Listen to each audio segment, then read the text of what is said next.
I've been sitting here for 10 minutes trying to figure out how to start the video, and I keep writing and deleting.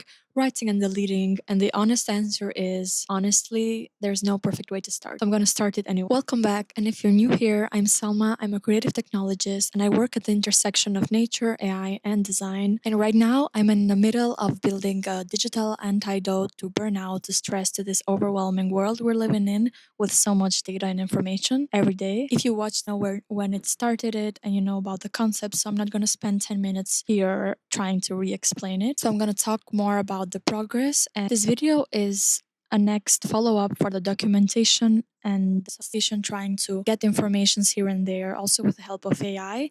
But this time I digged deeper into it and more thoughts and more problems, of course, came out. So it's really important that we look also together into. Before starting, a fair warning, this video goes deeper into it, so get comfortable. A quick context for everyone who needs it. The Digital Antidote is a project that I'm building on right now, which the final output can be a system, a framework, a visual system that you can use, an app, something that it's not quite defined, but that helps creatives specifically deal with the digital world that we're living in right now and how it is designed. Because the way it is designed, it's not designed for us. It is designed to keep us engaged, to keep us scrolling and locked in the screen, which is completely a different thing from what I want to create. I'm not anti technology, don't get me wrong, because technology is a medium, is something that I use, and it would be stupid to say that I don't use it because I'm a creative technologist in the first place. I like generative art, experimenting with AI tools. Where do they bring your creativity? How do they push it further? So I literally love this stuff. But I've been noticing, and I think a lot of you can relate, that there is a specific kind of exhaustion that comes as a creative, but also as a normal person living in this digital world. And I'm not just talking here about physical tiredness, it's even something else mentally, off productive, with enough motivation. There are all of these tiny interruptions day by day and a lot of stuff going on that you have to complete by the end of the day. So you're everywhere rushing, and at the end you feel like you still haven't done anything. So this is what I'm trying to fix, all of this tiredness in so many levels. And how I'm trying to fix it is not by going offline 100%, not using your phone, not doing anything, but by designing better defaults and by finding a way in the middle that can help you restart your brain, reset it, detox, and that has an effect long way, not just for the moment that you're using it, so that it can minimize the bad effects, constant scrolling information, everything, also the light, minimize those effects. Trying to can help us and our brain, our eyes recover from all of this. But to design this, I need to have the knowledge of different fields such as psychology, psychotherapy, neuroscientists, UI design, UX design. Everything needs to be covered into one the best way possible. And I went into research mode, of course, also the other weeks, but it's not easy, of course. And here's where I am right now. But I want to say something because, of course, I know that you might be thinking, why doesn't she has the final product yet? But when life gets so busy and so stressful that all you want to do is to find this solution, the fastest way and the best way possible. And as a creative with lots of thoughts and things going on, for example, now in my life, I do have a fellowship part time that I'm doing. I'm creating content. I'm sending CVs because I want to find another remote job that can help me move from country to country to travel a little bit more. So I'm really, really busy. But it does not work like, and good design is not made in a week or two, especially when it's a work that has to fix something, give a solution that I frankly haven't seen it anywhere yet. Maybe because not profit, because agencies, companies do the opposite. So it is more profitable for them to keep you locked scroll. So I do get it that it's difficult to give another solution, and it's maybe probably not going to be the magic solution that I'm going to propose to you, but I think it can really, really help, and I will try my best to make it in the best way. So I asked AI how to cover these other fields that I need to study, such as how to design for people, how to know better the psychology, the attention restoration, soft fashion, color, temperature, materials, thing that I talked also in the previous videos. And AI listed me a list of books that were really interesting. I'm gonna link them on the description, and I'm gonna add also some pictures here and there. You can take reference if you want to. They cover psychology, neuroscience, design, human behavior, exactly what I need to make this research even better. But who has time? And right when you have all of these things to do, such as things that I mentioned before in my life, but so in yours. I know everyone is busy, everyone I talk to, and not everyone is rich and has this lifestyle that allows you to travel and do your own things. So I have time to book home as much as I want to. I do not. So that's when AI comes, because reading is really good for your brain. And really, what the thing is, not everyone said has this special stability to do that on the weekends or when they rest. I do need to work a lot to go where I want to, and it has always been like this. So that's why I want to do this for my own everyday sense. This final product will also be for me, not only for all the people around there, because my mind is always racing. I want to be here and there. I want to listen to this, to that. I want to discover more. I'm so curious about learning new things in all of different fields, not just. And then if you add that to the personality that I have dealing with this digital world, with the war going, economics and everything else, we're done. I mean, there's no way we just throw ourselves out of the window, and it's really stressful. I choose yellow, and it's not randomly. I use it also profile because it gives me hope. It gives me positivity, and I choose this born in spring when everything shifts from winter to this arise again, this area, this positivity, the sun, the warmth that you start to feel, and that inner child positivity. That's why I want to be with me all the time, and that's what I also want to add to this project, for people to feel without going into one talking. That's what I can get lost immediately. Here's where I did. I took some of the books that I could find online. I recommend this website, a friend to me, which is helpful if you don't have also the money to buy the books. And I started to ask AI if it could summarize the best way possible. One of these, the first book that I summarized with AI was the 100 Designers Should Know About People. And the way that I asked it to summarize it for me was not to like leave the important concepts behind. So I like created an enhanced prompt for it. I have to say I hate the fact that I actually have to read this book online, but I didn't have any other. What I started doing is that I took a notebook. I could write down all the insight and the best informations while reading these summarized pages AI did for me, the work that it did for me. The book I started with is, if we read the word designer, it may sound professional or more in that field, but it's not only for design. It's more about how the human brain works. Once we understand that, we understand why the digital world affects us and the way it does, which means it will eventually make me understand it. Starting with the notes, the first thing that hit me, the fact that we can hold 4 pieces of information at once in our brain. That's the number I wanted to remember. 4. This is the number the brain can handle when we start to think about, and before the things get really blurry, really focused. And when I read that, I immediately looked out of the page and started thinking, because I thought every single morning when I wake up, I start to think about, okay, like I have to do this thing for the ZISO fellowship. I have to make up my calendar the right way so that I can send CVs for job application. I check my Instagram. I schedule my content. I remember an idea that I had in a shower or before sleeping or while sleeping, something that I read yesterday that I want to remember. And that's honestly a lot. And it's not productive. It's like filling a cup container with, I don't know, 12 cups of water, wondering. The brain does not perform better with all of this over. And I really notice it also in my daily work. Decision quality drops. You start to not remember the things that you have to do. Like in this age, I'm 25. I really sometimes like laugh for my dad forgetting something, but I'm forgetting 10 things before him, like in a day. And it's not at all. Think about what the digital antidote has to do. This is a point that I want to remember, and I'm going to write it down. It needs to create space, first of all.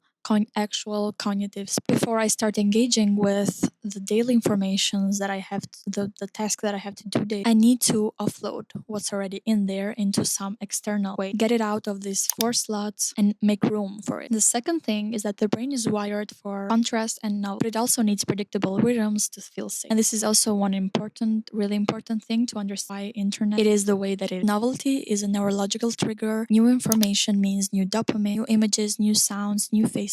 Every new things get a smaller attention because evolutionary or opportunities, and your brain needs to assess them. Digital world understood this before most of all did, because every scroll gives you something new, right? Every notification is a small alarm, and it is genuinely compelling. It's stepping into a biological response that is 1 million years old. But the flip side is your brain needs predictability to feel safe. Even the small, constant, low-grade predictability of social media or internet keeps your stress response slightly activated all the time, and that is not good. Not dramatically, not to panic, but a low of alertness that never fully switches off. And that is exhausting because even if you're missing it, your brain knows energy, and it pays energy for it. So the antidote again and again is the rhythm. Predictable structures in your environment and your daily signals to your nervous system. When you're safe, you don't need to stay alert. So it can really help, and you can rest because rest is where creativity actually live. I don't know if you have heard, but the greatest ideas can come when you relax and when you're bored and when you have nothing. So that really resets your brain. Third thing, and this is one of the most important things, I wrote it in capital letters, which is stories activate your brain better than facts.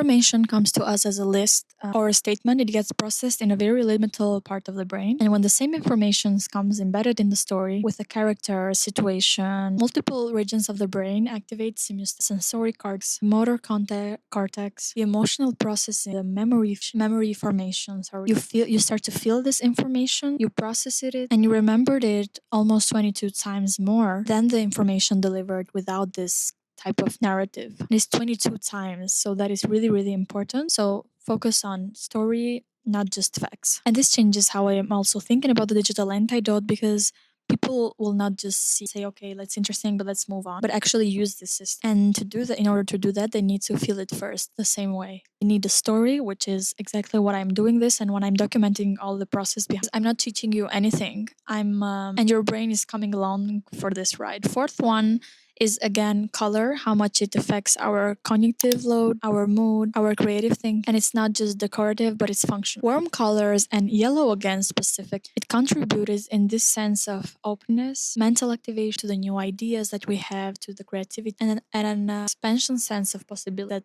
there can be. They literally affect how the brain approaches these problems. And this is why I also choose yellow. So it's important to understand that it's not just because it looks nice. I try to integrate yellow also into my daily things that I use, my notebook, sticker on my computer, just like saying, because it really affects you, because it can be half of the job, right? To insert this type of sensory environment where I'm working on so that it can help me with my thinking. And in this case, it's the digital antidote. Philic design, of course, talks about this because if you're staying in an environment that is gray, that it doesn't give you this sense like you're not working with yourself, you're working against it. So it is important to understand how much color affects us, materials, and Philic design, it's studied for this purpose. So what I want for sure is to create this system in a way that it's not just a digital principle of UX design, etc., but to be like a whole immersive thing, like can go from the space, the physical, the environmental view, the colors, this and that. So it doesn't have to be just one. I want all combined to best. The fifth one, and this can be one of the most exciting for me, that when I discovered it, I was like, well, that's exactly what I'm doing, right? Progress motivates more than the competition. So the final result, and this is really satisfying. The brain releases this dopamine that this is good going, doing, which is the thing that I'm doing else work. The time you make measurable movement towards the goal, it is really satisfying. And I think anyone can relate. Because when I started it, I was like, I need to have this finished product. Like I can stay weeks and weeks there. Maybe people won't like it. They want to see the final result. But actually it doesn't work like that. And it's not like the progress, it's what really gives you this dopamine. All of these notes that I'm writing, they keep making me feel better because once you achieve, I don't know, it works like also in art. I think it's the same. Once you do the piece of art that it's not beautiful, is to discover, maybe I discovered this color while trying tree and stuff. So yeah, I have to start thinking that the process is the product. As I said, like the process is the product itself. Like in everyday life things, like you don't need to do like a lot in order to feel or results. It's ready. It means that you're studying how you're thinking, how you approach things, and that's really important. So these are one of the mostly the notes that I try to use with AI and to write down into this FigJam board that we started. But the notes themselves are not useful unless they change. And I want to be honest, like I haven't built a system yet, but I'm not gonna stand here and tell you in all of my other videos, the notes, the books, that and that. Then perfectly, like it doesn't happen. Like what happens is I started thinking about this small adjustment that I can, what they can, the working memory with the full brain dump before I touch any device. Everything that's in my head, task ideas, things that I have to do before the day finishes, goes on paper first. It takes maybe 5 minutes. It's not a big of a time that you have to dedicate to it. But the difference is how focused I can feel afterwards while working, where I already push away all of these thoughts into paper. So I like make space for my head to process other information. Human side really leads to productivity better, AI can help you with that. I also made another video on how AI can help you content planning and everything. For a creative as me, that I have a lot of thoughts, like it's difficult to organize all of that. When I do have a plan and I have a rhythm, for example, I have to do the YouTube video on every week or this month, and that helps a lot. So like to have this structure, story from starting from content to work, etc. Like I really try to make a story, tell a story, not just tell facts or informations. I keep asking myself more like, how can I make this thing that can be more human-centered design, human nature approach? What's the actual lived experience that I'm trying to communicate? When I talk to my videos, I try to merge also my personal experience and what I'm living in right now. So not just educate about this book, but make you close also to my story, because I know a lot of people can have the same situation or can think the same way about certain, because honestly, information without experience is just noise, and we're not interested in that, right? Also me, when I look other contents, other people talking, they don't tell about their experience. I'm not that the others. And the environment inside, of course, I try to be more and more aware of the physical space that I live in, the environment, what I can see, what I can be more curious about, what is surrounding me, and how does that affect me? Why am I more attracted to one thing instead of another? What does that tell about in my personality taste? And because those things are not that separated from the work I do, they're part of this whole cognitive system. None of this is the whole finished digital antidote, but all of this, it's research, information, story, and all of this is going inside of what I will build. The next layer of this research is the one I'm most excited about, because there are other books that can help me study how the attention restoration works, as a Kaplan book I wrote on these documents previously. So I do want to have other insights before starting to really think about the output. But I talked with AI as well into how can I translate these ideas, best options, the pros and the cons, such as the fact that I would not prefer to develop an app for this, because it would be a technical thing I'm trying to build against it.